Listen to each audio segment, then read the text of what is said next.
Gandang umaga guys. Andito tayo ngayon sa farm. Rice farm. Sasabog tayo ng pataba. Ito na siya ngayon kasi ano na to siya, bali 47 days.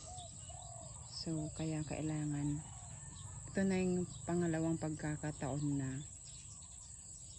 magsasabog ako ng pataba niya. Ang ano nga pala nito, variety nito ay Blondie. So dahil ito ay konti lamang, sabi sa amin dalawang bungton lang na maliit, kaya kalahating sako lang. Ang abono pala 17,017.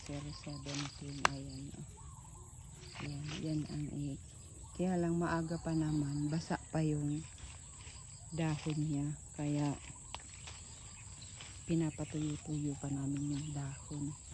Tapos yung ano niya rin, yung tubig niya, tamang-tama lang, kasi hindi naman pag nag-ano ng pataba tayo, kailangan hindi siya matubig, yung tama lang.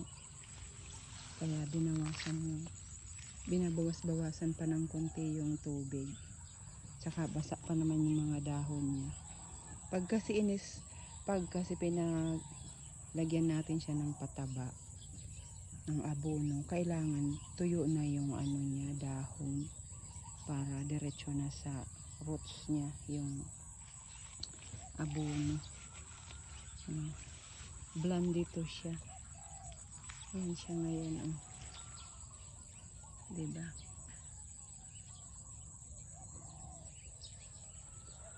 Yan. Patuyo-tuyuin pa ng konti. Yan, ganda, no?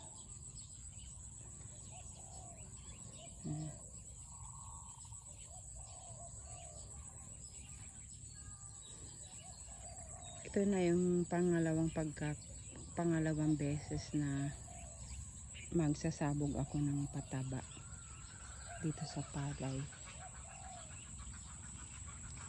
Kaya tamang-tama naman. Okay. Ayan.